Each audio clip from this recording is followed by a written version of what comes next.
نیکی کریں. یہ جو موقع آتے ہیں نا شب برات کے، شب قدر کے، یہ بنیادی طور پر اللہ تعالیٰ کی طرف سے دی ہوا موقع ہوتا ہے کہ چلو تمہیں چانس دیتے ہیں، چلو اپنے آپ کو کلیئر کر لو، تمہیں موقع دیتے ہیں. یا اللہ کیا کرے، کچھ بھی نہیں، آ کے نا سچے دل سے 2 رکعتیں پڑھ کے توبہ کرو، عرش کا مالک پچھلے سارے ہی معاف کر دے گا. کچھ بھی نہیں، آؤ موقع ہے. لوگوں کو شب برات کا حوالہ بھی نہیں مل رہا، حالانکہ ترمذی شریف میں حدیث موجود ہے. صحاح ستہ کی روایت ہے ترمذی میں موجود ہے. پہلے کہتے ہیں صحاح ستہ سے دکھاؤ، جب صحاح ستہ سے مل گئی تو اب اور کدھر جانا ہے. اور ابن ماجہ میں موجود ہے مولا علی کی روایت، یہ ترمذی کی حدیث ہے. امام ترمذی نے تو پورا باب باندھا ہے 15ویں شعبان پر، پورا باب. اب تمہاری مرضی ہے اگر تم نئی بات کو سمجھنا چاہتے. لیکن میں نے پہلے بھی کہا تھا، پھر کہتا ہوں، اگر ہمیں کوئی شخص کہتا ہے کہ شب برات کو اٹھ کے نفل نہ پڑھو، تو بھائی نفل ہم نے پڑھنے اللہ کی رضا کے لیے. ہمیں کسی بندے سے ڈگری لینے کی ضرورت نہیں، نہ تو ہمارے اور رب کے درمیان معاذ اللہ کوئی وسیلہ ہے کہ تو کہے گا تو پڑھیں گے، جب دل کرے گا پڑھیں گے، اور جتنے دل کرے گا پڑھیں گے. ہم تو نفل کہہ رہے ہیں اس کو. ہم نے کب کہا ہے ضروری ہے جو عشاء پڑھ کے سو جائے فجر تک سویا رہے، ہم اس کو گناہگار نہیں کہہ رہے، لیکن یہ ضرور کہیں گے کہ گولڈن چانس مس کر دیا اس نے. حضرت سیدہ عائشہ صدیقہ رضی اللہ تعالی عنہا ارشاد فرماتی ہیں کہ شعبان کی 15ویں رات تھی، یعنی شب برات کی رات. فرماتی ہیں شعبان کی 15ویں رات تھی، میں نے اچانک نظر ڈالی تو حضور میرے بستر میں تھے. پھر میری نظر پڑی تو حضور نہیں تھے. میرے دل میں گمان آیا، خیال آیا کہ شاید کسی اور زوجہ کی طرف حضور کا میلان تباہ ہو گیا ہو، وہاں تشریف لے گئے ہوں. فرماتی میں اٹھی باہر گئی تو نبی کریم علیہ السلام جنت البقیع میں تھے، حضور دعائیں مانگ رہے تھے. فرماتے میں گیا تو حضور فرمانے لگے، ابو بکر کی بیٹی تو نے کیا گمان کیا کہ اللہ کا رسول تیری حق تلفی کرے گا؟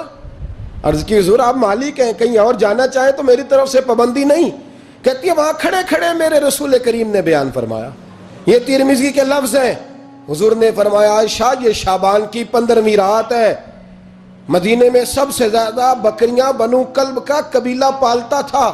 فرمایا آج کی رات بنو کلب کے قبیلے کی بکریوں کی تعداد کے مطابق اللہ میری امت کے لوگوں کی بخشش فرما دے گا.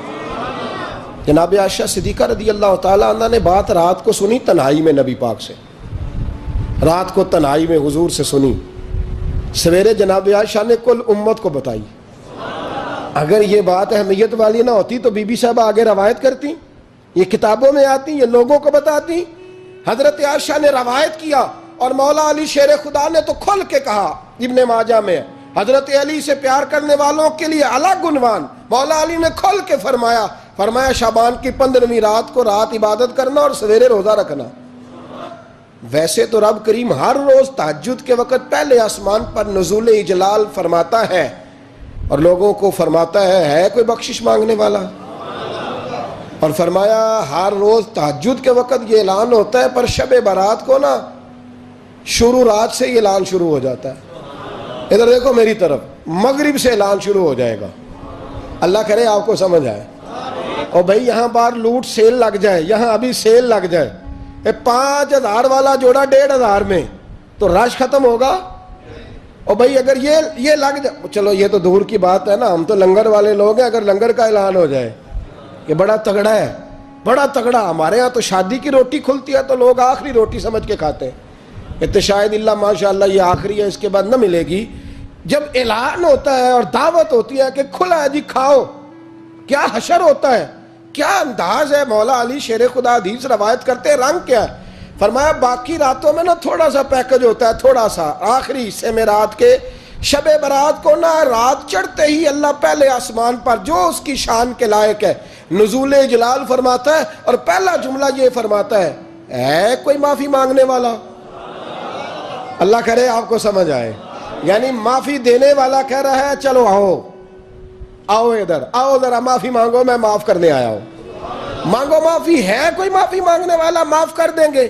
اور آپ فرماتے ہیں ہے کوئی رزق مانگنے والا؟ وہ جو کہتے ہیں نا بڑی بڑی کمپنیوں میں نے اپلیکیشن جمع کرائی ہے تو کہیں کام نہیں بن رہا تو نسخہ دے رہا ہوں، ایک اپلیکیشن کل رات بھی جمع کراؤ انشاءاللہ کام بن جائے گا. اور میں نہیں کہہ رہا، مولا علی شیر خدا فرما رہے ہیں، اور وہ خود نہیں فرما رہے، وہ نبی پاک کا فرمان نقل کر رہے ہیں. اور وہ رسول اللہ صلی اللہ علیہ وسلم کی بات نہیں بیان کر رہے، وہ کہتے ہیں رب فرماتا ہے کوئی روزی مانگنے والا؟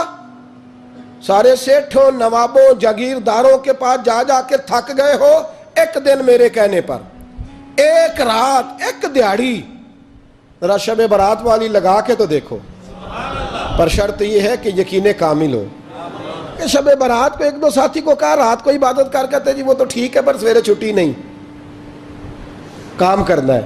یعنی رب کہہ رہا ہے کہ تو آ جا شب برات کی رات، جو مانگے گا وہ تجھے، لیکن یہ ادھر نہیں توجہ کر رہا، یہ کہتا ہے سویرے 10 بجے دکان نہ کھلی تو مشکل ہو جائے گی، دفتر نہ گیا تو حالات آپ دیکھیں ذرا۔ اب جب یقین اس طرح کا ہو تو پھر تو بھائی ساری زندگی اداروں میں درخواستیں دینی ہے، پھر آپ جیسا آپ کا مزاج ہوگا۔ اللہ تعالیٰ تو بندے کے گمان کے قریب ہے، تو میرے رسول پاک علیہ السلام نے ہمیں یہ میسج دیا، پیغام دیا، فرمائے اس رات جو اولاد مانگے گا رب اسے بھی عطا فرمائے گا، اس رات جو اللہ سے بخشش مانگے گا اللہ اسے بھی دے گا، اس رات جو رب کریم سے عزت مانگے گا اللہ اسے بھی عطا کرے گا۔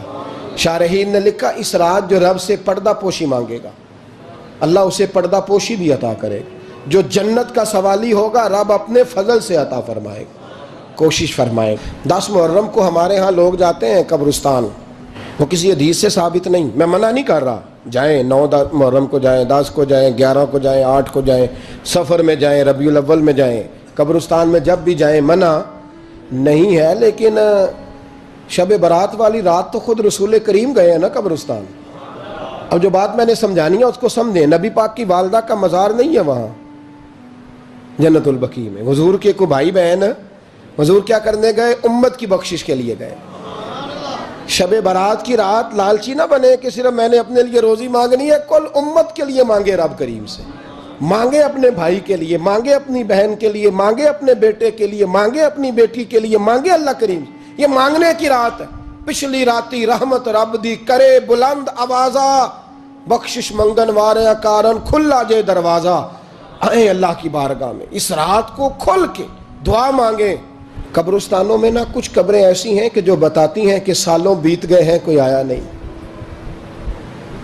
کچھ قبریں بتاتی ہیں، اور کچھ بڑے قبرستان بڑے شہروں میں ایسے بھی ہیں کہ جن کا گورکن کہتا ہے کہ مجھے کمیٹی نے کہہ دیا ہے جہاں 4-5 سال کوئی نہ آئے وہاں نئی قبر بنا دیا کرو، وہاں نئی قبر بن جاتی ہے معاذ اللہ۔ یہ جائیں نا اکبر بادشاہ یہاں لیٹا ہے لاہور میں، تو شعر لکھا ہوا ہے بر مزارے ماں غریباں نے گلے پروانہ سوزز نے صدائے بلبلے، فارسی کا مقولہ لکھا ہے اس کی قبر پہ، کہتا ہے میں وہ غریب ہوں، اعلیٰ بادشاہ ہے مقبرے میں لیٹا ہے، کہتا ہے میں وہ غریب ہوں کہ نہ یہاں کوئی پروانہ آتا ہے نہ بلبل آ کے گیت گاتی، کوئی آتا ہی نہیں۔